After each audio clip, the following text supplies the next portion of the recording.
G'day guys, how's it going? This is Broadcasting Because, and we are back with another round of Pompey's Road to the Top. It is a new year, and you know what that means. It is time for the January transfer market to be open. We're going to have a look at all of the transfer prospects that we are looking to target throughout this month, and we also have two enormous matches to cover this episode. First off, against the current N-Power Championship League leaders in West Ham United, and then we follow that up just a couple of days later with an FA Cup match against Norwich City. That is going to be huge.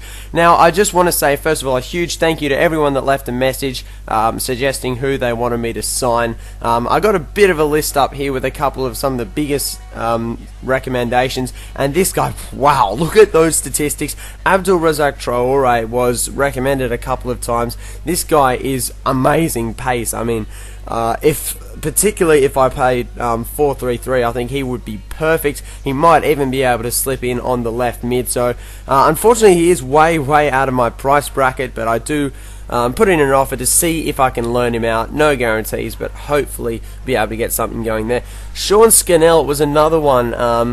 Unfortunately, way out of my price bracket, 21, and he's rated 70 overall. Looked to be a good player, unfortunately just way out of my price bracket. Adam Lefondre, I know he's very good for Reading, just within my price bracket, but considering he's a striker, and I bought Jamie Mackie during the start of the season, I have Benjani and Kitson, Varney, Husseklep. I just can't see Lefondre getting a game as good as he is. I'm so happy with the striking partnership that I've got going already. Next up is Hal Robson-Kanu. Now, this bloke I knew absolutely nothing about. He's a left mid from Reading again. He's 22 and he's rated 65 overall. He's got some pretty decent stats.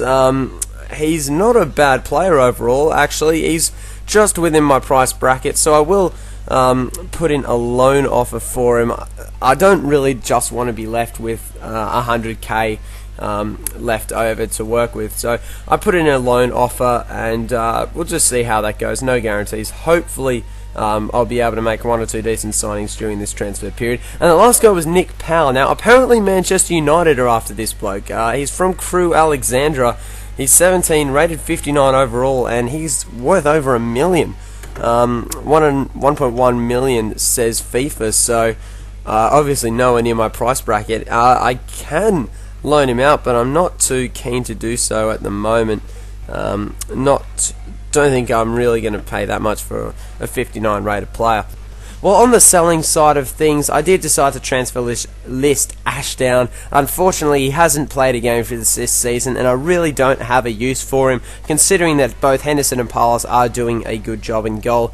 Now, for those of you who have followed since at least the last transfer period, you might remember my desperate quest to find a left-back that ended in me not signing a left-back, so this is what I do here. I just go out and try and find a couple of guys to fill in that spot, and I also think it's time that I bring in an Australian player into the squad, fly the national flag a little bit, and that's what I do here. Rose from the Central Coast Mariners, I sent off a £270,000 offer for him, and now Michael Zulo, another young Australian player, hasn't broken through onto the national scene really yet. I'm sure that's not too far away. He's got exceptional pace stats, very quick, and he's got great acceleration there from Utrecht. I think that's how you pronounce it.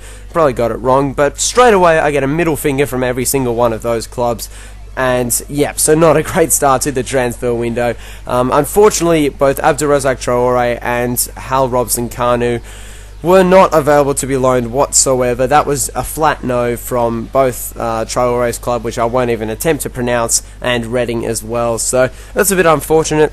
I particularly would have liked to sign Hal Robson-Kanu to help out with Martin on the left, but nevertheless, I'd get a much more positive response from Doncaster and Central Coast. They ask for £300,000 for Friend and Rose respectively. I decided to offer each club £290,000 just to test the water to see how ready they are to sell their players. Hopefully that ends well and I can finally get a good left back. Michael Zulo, I get rejected, but put in a bit higher offer and see how we go there.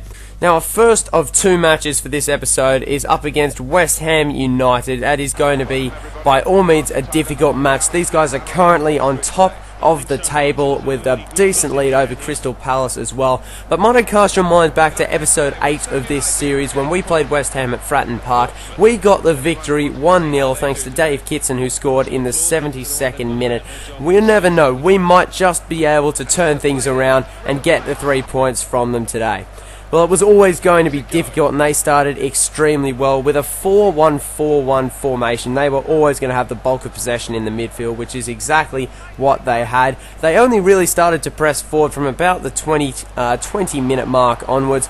Before then, it was very much just midfield congestion, really, which halted any progression up either end of the field. You know those games when absolutely nothing seems to happen in the first half? Yeah, that was one of those. I mean, sure, West Ham pressed forward quite a bit, but they never really created a good opportunity. A lot of these were just half chances, balls played in that didn't find anyone. Taylor has a good chance here. He plays an excellent ball towards Maynard, but we're able to get back and cover it. Absolutely nothing really happened until the 45th minute, right on the stroke of half-time, when Dave Kitson gets played through by Luke Viney, tries to get the shot away, but the death touch is made to just nudge the ball out of his path. And that is how we go into half-time at 0-0 in West Ham. Well, we start the second half absolutely abysmally when Kevin Nolan guides it into the top corner. Now, what happened there, I really don't know. Palos seemed to be way out of position. Standing on his post, not such a bad idea, but I don't know where he was going when he was tracking back towards Kevin Nolan. Unfortunately, yeah, we did go 1-0 down. They cleared it there really nicely. I like the way they did that. But, yeah, from that point on, we just stopped playing, it seemed like. West Ham just went full-on attack. Palos out at his feet there to deny the man running through. I brought on Jamie Mackey for Lee Martins, who was just getting none of the ball. He just wasn't in the game. Now, can you please tell me, how did this shot go in? How slowly is that ball travelling towards Palos? The shot from Nolan was no harder than a pass to the keeper. He could have taken ages to get down there and still saved it. But for some reason, that went past Palos. I do not know how we let that one go in. Benjani came on for Kitson, who had pretty much none of the ball in that second half, and then Nicky Maynard added a third. It just went from bad to worse. From half time, it had just gone all the way downhill. They put on Potts for McCarthy, and I tell you what, I swear we were about to concede a fourth goal. Maynard just pushing that one wide, but it was all going wrong for us in this game. They just were all over us. How they didn't score a fifth or a fourth there, again, I don't know. We had one final chance towards the end of the game, the 85th minute in fact, when Eric Kusaklep has a great turn and shot, and he finishes in the bottom right hand corner. 3-1 is the score in the 87th minute. I bring on a Tuhu for Dave Norris as a last-ditch attempt to bring something to life, but it didn't work, unfortunately, and we ended up going 3-1 down to West Ham. They had their revenge for our win earlier in the season, and what happened in that second half, I just don't know. We dropped off so far after keeping pace with them all the way through to half-time. That is going to take quite a bit of review. Well, back on the transfer front, we get a response from the Central Coast Mariners saying that they will take no less than £300,000 for Rose. I decide to bump it up to 300k. It's only another 10 grand more, so hopefully that will push them over the line. And just 2 days after that match at West Ham, we have to turn around for our first match in the FA Cup against no less than Norwich City. These guys are a premiership side, and we have to win to progress. Now, for team news, I want to draw your attention to one thing. Emmanuel Agumengbadu is back. He is back from his dislocated shoulder, and it is so good to finally have him back in the side. He's going to be starting on the bench because I don't want to risk him too much in this game, but I tell you what, to have his services back is just fantastic. Well, we come into this match off the back of an excellent Carling Cup campaign. Unfortunately, it didn't go all the way. We were knocked out in the quarterfinals by Everton 5-0. But to even get to the quarterfinals, we were the last surviving championship team, which was absolutely awesome. And we started off this game well. Dave Kitson was looking very impressive on the ball, as was Jamie Mackie, but he coughed it up there, and we were very lucky. That is a great piece of defending to deny Grant Holt a run through on goal. And I tell you what, we were stunning early on, and Dave Kitson blasted it in from outside the box into what is effectively an open top corner. Dave Kitson putting us in front in the 13th minute, and isn't he happy about it as well? Take a look on the replay, turns and blasts that one home. That is an exceptional goal from Dave Kitson, who just continues to score. He scores when he wants, and he's on the ball again. In fact, it is Ward who is coming along so well, plays it inbound to Jamie Mackie, and all of a sudden we are 2 goals up in the space of just 19 minutes. 19 minutes into this game, we are 2 goals up against a Premiership side. That is an amazing effort, but it is not done there. We're only just beginning. This match has got a long way to go, but take a look. Jamie Mackie with a lovely turn, lets it run between his legs and guides it into the top corner. Exceptional play there.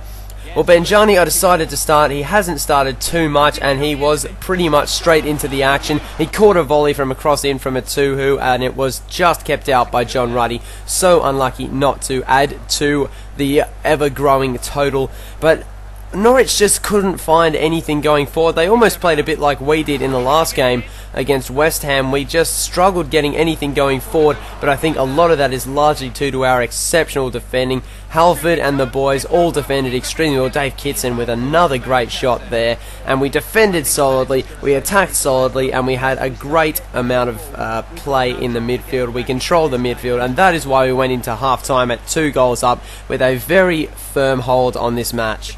Well, at this point we completely shocked Norwich City. We'd blown them out of the water. They had no idea what was going on. We were all over them in all areas of the park. That is until Grant Holt gets on the end of a header completely against the run of play, off a corner as well. I don't know how we conceded that, because we were all over them at this point, and that flicked a switch inside Norwich City as well. That really got them going, got them moving up forward, and they started to attack quite a bit more. It was going to take something special for us to nullify that attack.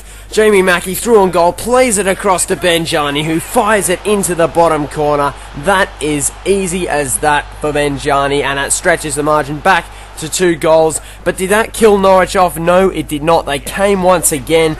Grant Holt on the turn, finding a way past Poles for the 2nd time this half. For some reason our defence just fell to bits. I mean, don't you just love how straight our defensive line is? I mean, who knows what this guy's doing? You know, I don't want to play down this game. This was probably one of the more exciting games that we played all season. I brought on Luke Varney for Jamie Mackie and Norris as well.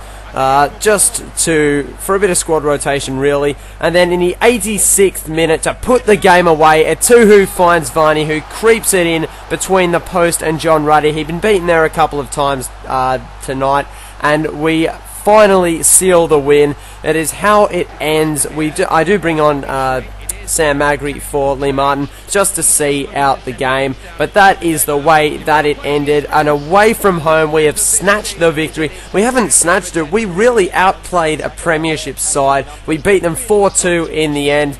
1 to Kitson, 1 to Mackie, 1 to Benjani, and 1 to Varney, sharing the goals around. We were very, very impressive on attack tonight, and for some reason we just really brought our A game, and if we can do that more often, coming back from the loss against West Ham, then we're going to be in really good shape.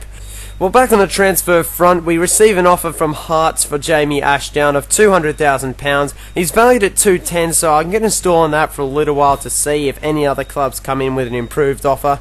Doncaster come back to us as well. They're really asserting their point. They want $300k for George Friend.